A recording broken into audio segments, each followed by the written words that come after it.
हम्म, आज का जो हमारा ये डीप डाइव है ना, वो एक बहुत ही दिलचस्प और मतलब हमारे रोजमर्रा के जीवन से जुड़े विषय पर है। बिल्कुल। और आज हम जिस सोर्स मटेरियल पर चर्चा कर रहे हैं वो है the crude oil crucible, India's fiscal resilience test. हाँ, तो मतलब अक्सर हम लोग सोचते हैं ना कि रोजमर्रा की चीज़ों के दाम अचानक से क्यों बढ़ जाते हैं। आज की चर्चा का हमारा मिशन भी यही है।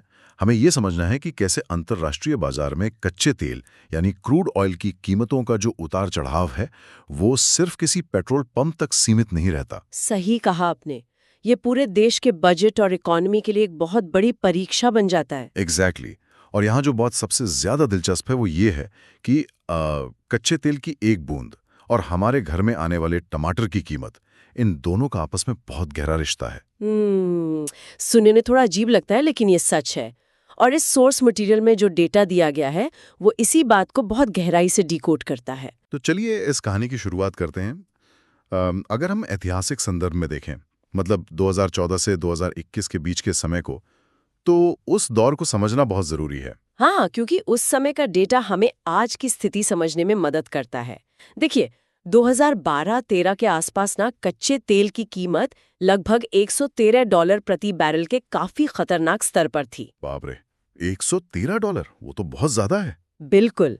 लेकिन फिर 2014 के बाद ग्लोबल मार्केट्स में एक भारी गिरावट आई और 2019-20 तक आते-आते ये कीमत गिरकर करीब $56 प्रति बैरल रह गई। मतलब कीमत आधी से भी कम हो गई। हाँ, आधी हो गई। और इस गिरावट की वजह से भारत को जो फायदा मिला उसे लेख में हाई ग्रोथ प्राइस स्पिलओवर और हाई ग्रोथ प्राइस अपलिफ्ट कहा गया है। अच्छा, तो ये अपलिफ्ट आखिर है क्या? मतलब चलिए इसे थोड़ा विस्तार से समझते हैं एक एनालॉजी के साथ। हाँ, बिल्कुल, बताइए। कल्पना कीजिए कि 2014 से 2021 तक हमारी जो अर्थव्यवस्था थी ना, वो एक ढलान पर साइकिल चला रही थी। राइट, ढलान पर। मतलब आपको पैडल मारने की बहुत ज्यादा जरूरत ही नहीं थी, बस हवा के मजे लेते हुए तेज गति मिल रही थी। और इसी वजह से देश की रियल जीडीपी ग्रोथ में एक अच्छी खासी तेजी आ गई। ये बहुत ही सटीक उदाहरण है। और यहाँ जो बात सबसे ज्यादा आकर्षक है वो ये है कि कैसे सिर्फ एक वैश्विक कमोडिटी, मतलब एक ग्लोबल प्रोडक्ट, पूरे देश के आर्थिक रफ्तार तय कर देता है। हाँ, ये सच में हैरान करने वाला है। देखिए, ये सिर्फ कोई संयोग नहीं था। ये ग्लोबल सप्लाई और डिमांड का वो गणित था जिसने हमें पहले तो बहुत फायदा पहुंचाया, लेकिन 2021 के बाद तो गेम ही पलट गया ना। एग्जैक्टली 2021 के बाद स्थिति बिल्कुल उलट गई। तेल की कीमतें फिर से आसमान छूने लगी। मतलब वो जो ढलान पर साइकिल मजे से चल रही थी, उसके सामने अचानक से खड़ी चढ़ाई आ गई। हाँ, एक बहुत ही कड़ी चढ़ाई। और इसका नतीजा ये हुआ कि घरेलू और सरकारी बजट दोनों पर भारी दबाव पड़ने लगा और जो आर्थिक विकास की रफ्तार थी वो धीमी होने लगी। तो अब जब ये स्पष्ट हो गया कि कीमतें बढ़ रही हैं, तो अगला तार्किक कदम ये समझना है कि इसका असर आम आदमी की जेब पर कैसे दिख रहा है।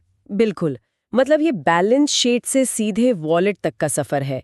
इस लेख में ना 2012-13 से लेके 2025-26 तक के कुछ बहुत ही दिलचस्प डेटा टेबल्स दिए गए हैं। अच्छा, उनमें क्या खास बात है? उनमें ये साफ दिखाया गया है कि कच्चे तेल की कीमतों का सीधा संबंध होलसेल इन्फ्लेशन, मतलब थोक महंगाई, और हमारे ट्रेड बैलेंस से कैसे जुड़ता है। ट्रेड बैलेंस मतलब जो आयात और निर्यात का संतुलन होता है। हाँ, और इसके साथ ही एक्सचेंज रेट में जो बदलाव आते हैं वो भी इसमें शामिल हैं।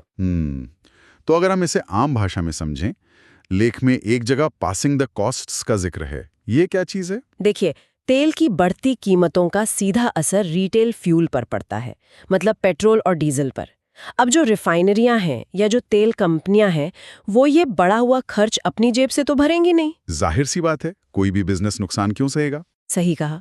तो कंपनियां ये अतिरिक्त लागत सीधे उपभोक्ताओं पर डाल देती हैं और यहीं से रिटेल महंगाई एक बहुत बड़ी चिंता बन जाती है।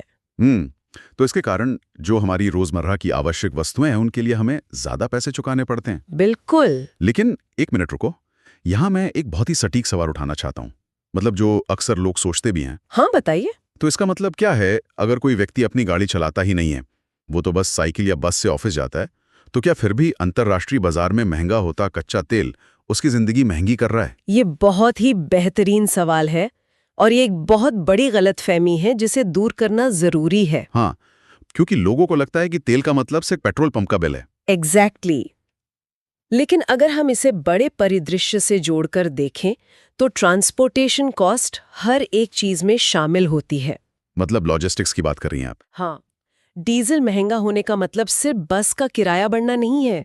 इसका मतलब है कि खेत से बाजार तक जो सब्जियां ट्रकों में आ रही हैं, उनका भाड़ा बढ़ जाना। अरे हाँ, और फैक्ट्री से निकलने वाला हर एक सामान, चाहे वो साबुन हो या बिस्किट, सब कुछ महंगा हो जाता है। बिल्कुल सही पकड़े आप।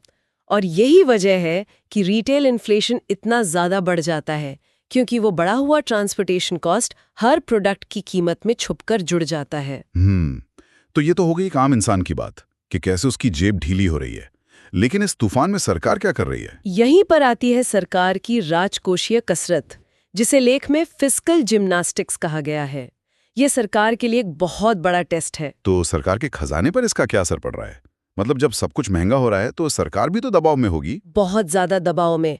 देखिए, महंगाई के इस दौर में अर्थव्यवस्था को सहारा देने के लिए सरकार को अपना खर्च बढ़ाना ही पड़ता है। खर्च बढ़ाना पड़ता है, मतलब गवर्नमेंट स्पेंडिंग बढ़ जाती है। हाँ, क्योंकि अगर आम जनता के पास पैसा नहीं होगा तो मांग गिर जाएगी। इसलिए सरकार को सब्सिडी देनी पड़ती है, इंफ्रास्ट्रक्चर पे खर्च करना पड़ता है। लेकिन सरकार के पास भी तो पैसे का कोई पेड़ नहीं लगा है ना। अगर खर्च बढ़ेगा तो सरकारी कर्ज भी बढ़ेगा। गवर्नमेंट डेट में बहुत ज्यादा इजाफा होता है इस स्थिति में।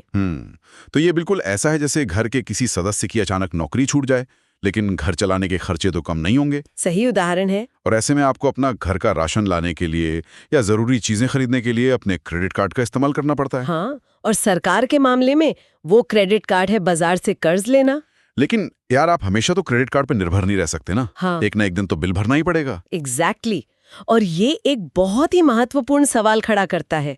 लेख में भी इस बात पर जोर दिया गया है। क्या बात है वो? कि सरकार आखिर कब तक बिना अपने वित्तीय घाटे को बढ़ाए इस स्थिति को संभाल सकती है। हालांकि भारत की जो आर्थिक वृद्धि है वो काफी लचीली रही है। हाँ, हमने देखा है कि हमारी इकोनॉमी ने काफी रेजिलियंस दिखाया है। लेकिन तेल की कीमतों से प्रेरित ये जो उच्च महंगाई है ना, वो एक बहुत बड़ी चुनौती है। मतलब ये जो खर्चों और राजस्व के बीच की खाई है, जिसे हम फिस्कल डेफिसिट कहते हैं, उसे पाटने की क्षमता ही असली परीक्षा है। बिल्कुल। इस स्थिति में सरकार का राजकोषीय प्रबंधन ही वो असली कसौटी है, वो क्रूसिबल है जिस पर भारत के आर्थिक भविष्य को परखा जा रहा है। एक बात और है जो मुझे इस डेटा से समझ आ रही है। जब सरकार बहुत ज्यादा कर्ज लेने लगती है तो क्या इसका असर प्राइवेट कंपनियों पर नहीं पड़ता? पड़ता है ना, बहुत गहरा असर पड़ता है। इसे ही हम क्राउडिंग आउट इफेक्ट कहते हैं। थोड़ा सा इसे आसान भाषा में समझाइए। क्राउडिंग आउट इफेक्ट मतलब क्या? देखिए, बाजार में पैसा तो सीमित है। अगर सरकार अपने घाटे को पूरा करने के लिए बाजार से बहुत सारा पैसा उधार ले लेगी तो प्राइवेट कंपनियों के लिए पैसा कम बचेगा। अच्छा।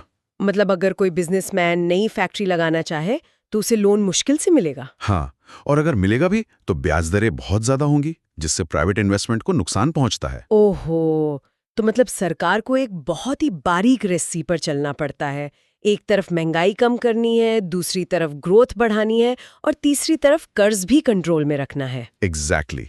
इसी को तो राजकोषीय लचीलेपन की परीक्षा कहा गया है इस लेख में। तो अगर हम इस पूरी चर्चा को समेटें तो इस डीप डाइव ने ये साबित कर दिया है कि कच्चे तेल का जो बैरल है वो सिर्फ ईंधन का कोई डब्बा नहीं है। बिल्कुल नहीं। ये तो असल में पूरी इकोनॉमी का रिमोट कंट्रोल है। बहुत सही शब्द इस्तेमाल किया आपने, रिमोट कंट्रोल, है ना। मतलब 2014 के उस हाई ग्रोथ प्राइस अपलिफ्ट से लेकर आज के इस इन्फ्लेशन टेस्ट तक सरकार और जनता दोनों के लिए ये एक बहुत ही मुश्किल परीक्षा रही है। हाँ, और ये परीक्षा इतनी जल्दी खत्म होने वाली भी नहीं है। जब तक हम तेल के लिए पूरी तरह से आयात पर निर्भर हैं, ये उतार चढ़ाव हमें परेशान करता रहेगा। तो आज की ये चर्चा सुनने के बाद हमारे सामने एक बहुत ही विचारोत्तेजक सवाल खड़ा होता है। जी। अगर हमारी पूरी आर्थिक स्थिरता, हमारी महंगाई और हमारा सरकारी बजट किसी एक ऐसे संसाधन यानी कच्चे तेल पर निर्भर है जिसे हम खुद कंट्रोल ही नहीं करते, जिसकी कीमतें बाहर तय होती हैं, हाँ, तो क्या भविष्य में किसी नए और स्वतंत्र ऊर्जा स्रोत जैसे रिन्यूएबल एनर्जी, सोलर या विंड पावर, उसकी तरफ पूरी तरह से शिफ्ट होना सिर्फ पर्यावरण की जरूरत है?